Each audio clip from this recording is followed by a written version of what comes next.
Enquête parallèle. Aujourd'hui, on va découvrir ensemble, pour ceux qui ne connaissent pas encore, la musique mexicaine appelée son jarocho. On découvre tout de suite.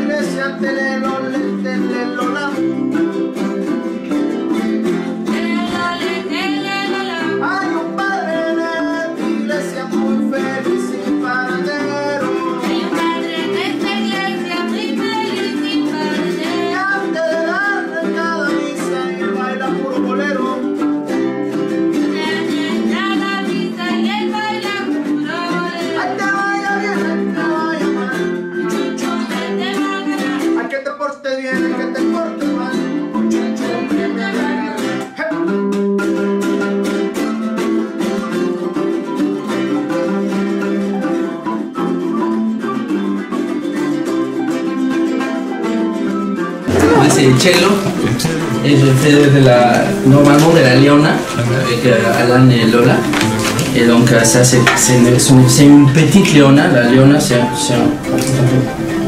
plus grand comme un guitaron, tu vois. Ça ressemble vachement à ces trucs de mariachi qui a exactement le même rôle que celle-là. Et ça c'est une plus petite qui est super son aussi, c'est Alan qui me l'a prêté intimement ce soir.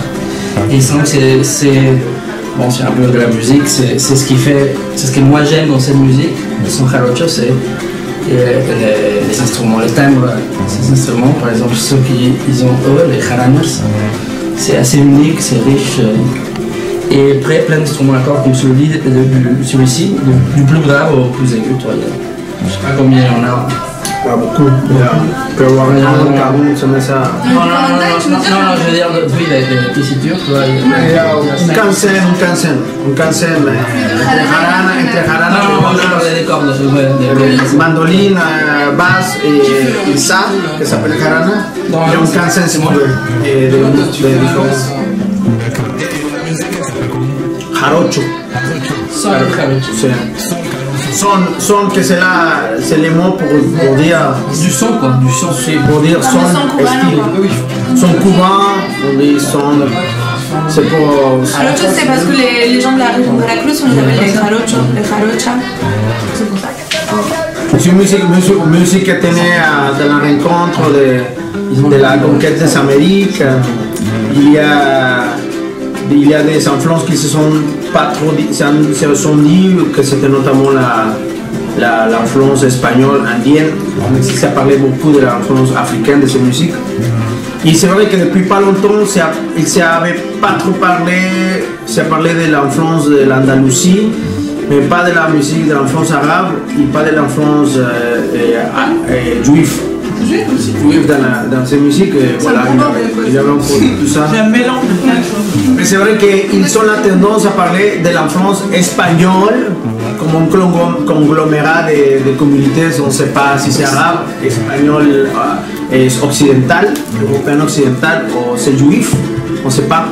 Mais non, mais c'est ça, c'était à ce moment-là, la musique est née entre la rencontre entre les Espagnols et les latino-américains, les noirs après, qui ont été amenés, et voilà.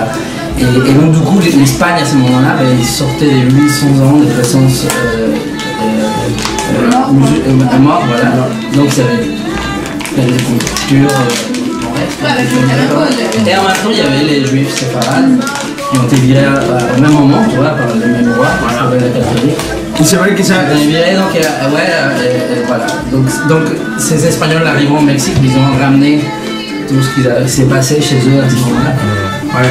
C'est vrai qu'ils ne savaient pas trop parler de l'influence arabe et juif, entre guillemets, ou des Espagnols arabes ou des Espagnols juifs, mais il y a ça, et voilà. C'est une musique, il y a beaucoup de folklore en Amérique latine, c'est pas que les son jarocho. Après, il y a une touche africaine dans ces musiques que normalement ça se voit pas trop dans la musique mexicaine ou c'est pas trop évident parce qu'il y a de l'influence africaine dans la musique mexicaine mais on ne voit pas. Ça convient de jouer, Tout le coup de par exemple, c'est une ouais, après les chuchumbe, parce que ce qui s'est passé du tout, les chuchumbe c'était une composition du XXe siècle, mais sur une reprise d'une idée. Ils ont fait un calypso en fait. Parce que parler le mexicain, c'est pas un calypso. La vue de son influence, c'est que c'est une musique en fait de résistance en fait. Ouais. C'est à la base, oui, c'est très rebelle, un peu. Non, c'est assez rebelle cette musique. Oui, en fait, c'est ça. Il y a des histoires. C'est une musique de révolte. Qui est née dans des bateaux, tu vois. Ouais, t'as beaucoup de chansons qui parlent de la mer, des marins, tu vois, c'était un peu ça quoi, la réunion entre les gens qui bossaient dans les terres, tu vois, les Africains qui étaient amenés à bosser dans les champs de canne à sucre et tout ça. Et les marins qui arrivaient, donc t'as des chansons qui parlent autant de la vie de paysan que de la vie en mer, du fait de partir et tout ça, enfin, ça mélange un peu. C'est la liberté quoi. Après tout ça, bon, il a beaucoup de choses qu'on peut dire vraiment, sans pas trop dirigé, mais ce qui était passé au Mexique, c'est que les gens, à mon avis, savaient un peu marre. Non, ils avaient un peu marre parce que la musique mariachi, tu vois, avec les gros chapeaux comme ça, c'est une musique il était dans les favelas, c'était dans les quartiers, mais aussi dans l'industrie du disque. Tout le 20e siècle jusqu'à la fin de 2000, c'était la musique la plus enregistrée. Les grands chanteurs du Mexique, ils étaient chanteurs de la pop, mais ils doivent faire dans ce moment de sa vie un disque à mariachi. Donc c'est vrai qu'ils arrivent dans cet espoir de faciliter, de donner l'espoir de liberté aux gens qui voulaient écouter autre chose. Et voilà. C'était comme ça. Merci. Alors,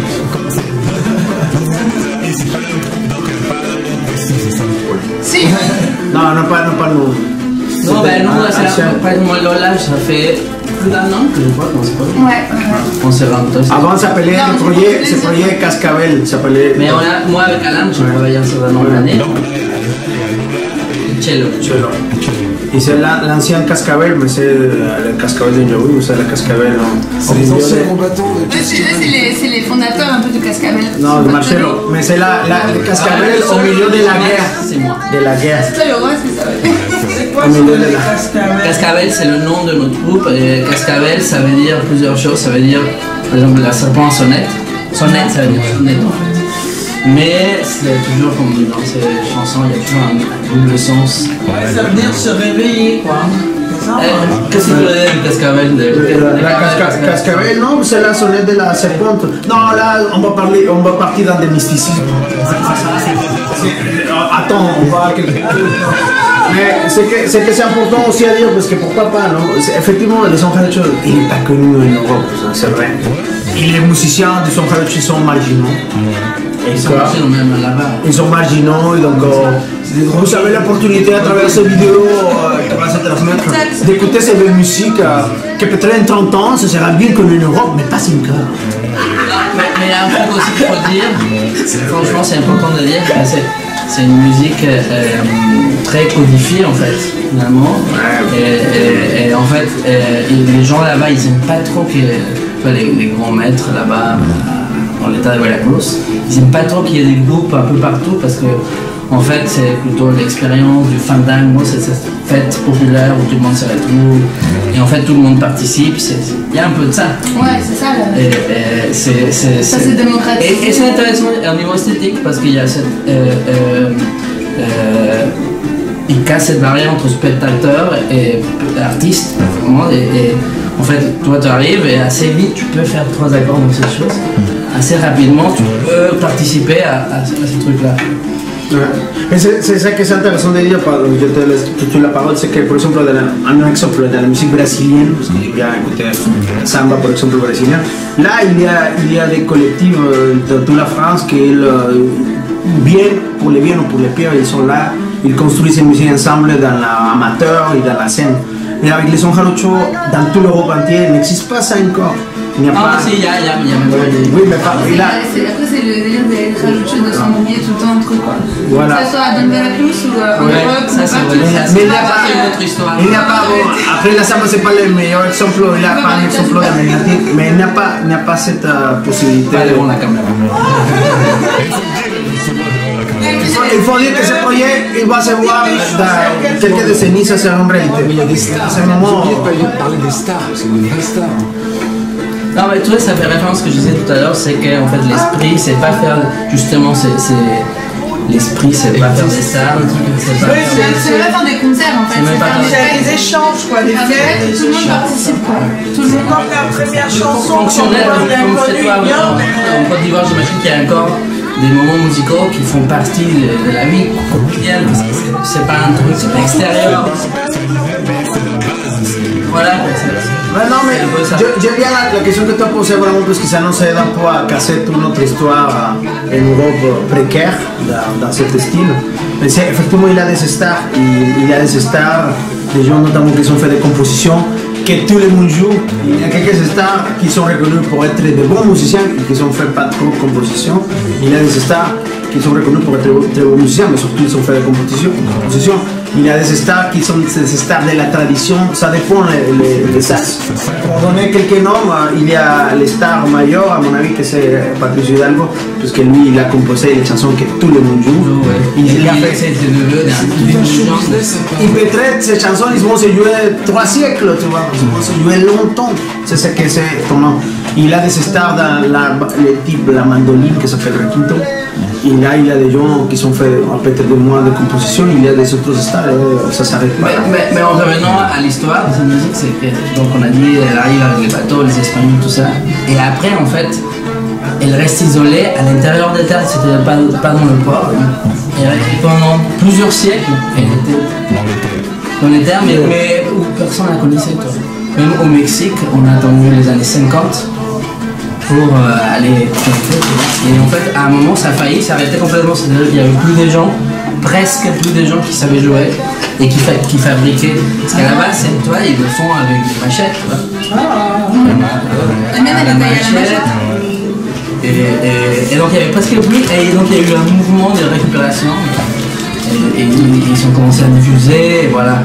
Et autour de ces petits mondes, ben, il y a des histoires d'ego comme un peu partout, mais c'est un petit monde, tu vois. Et là, c'est un seul morceau de bois, ça part d'ici, ça part ici, ça part ici. Après, les parties là-haut sont des parties collées. Là, il y a une plaque collée ici, ça fait une décoration. C'est pour cette jarana. Après, il y a des autres avec différents dessins. Là, il y a une partie collée pour les dépassants et une partie collée pour ça. Mais tout le reste, c'est la façon traditionnelle dans ces cas-là. Mais pour moi, ce qui est le plus important, le plus original de ces trucs-là, c'est pas le fait que ce soit un seul morceau, mais c'est le fait que la corde, elle est accrochée à la table harmonique. Je connais aucun autre endroit où ils font comme ça. Généralement, faites si attention, tu as une guitare, tu as un truc ici, en fait la corde elle vient là, tu vois, elle est ici pour changer une corde, il faut que tu rentres ta main à l'intérieur, tout le petit trou, tu vois, et c'est assez chiant à faire, mais c'est ça qui fait qu'ils ont un volume de ouf, parce que toute la tension de corde elle est sur la table d'harmonie. Et cette taille par exemple, si je sais pas où j'ai une guitare là, une folk, une takamine, une bonne guitare, cette petit truc là, il a beaucoup plus de volume que ma guitare. Oui, elle vient là, et donc ça fait une puissance incroyable. Donc le rôle de femme, parce que c'est voilà, il faut dire ça. Mais ça va. En 30 ans, c'est en réalité, pardon. Non, bon, moi je vais pas parler de ça, mais je suis sûre.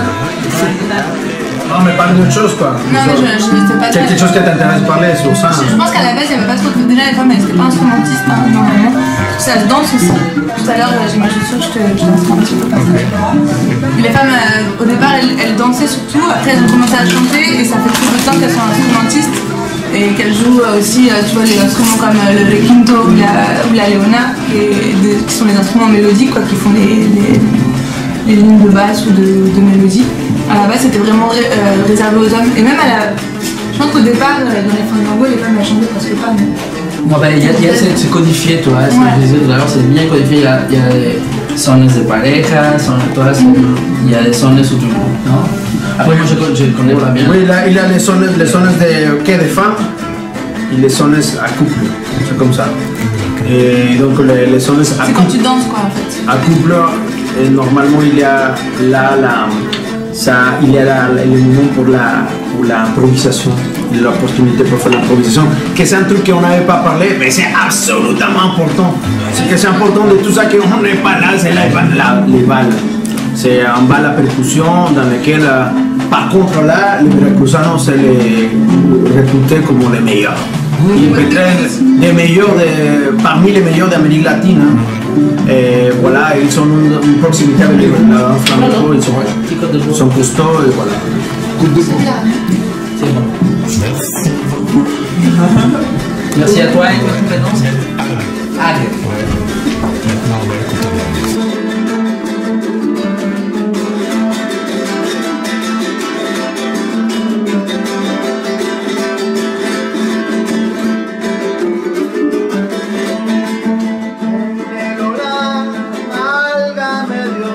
Ya me voy a retirar porque así debe de ser. Ya me voy a retirar porque así debe de ser. Porque quién sabe hasta cuándo no volveremos a ver. Ay, papi, quién sabe hasta cuándo no volveremos a ver. Estaremos pasando y otro rato de placer. Estaremos pasando y otro rato de placer. Bailen, bailen, muchacha de arena.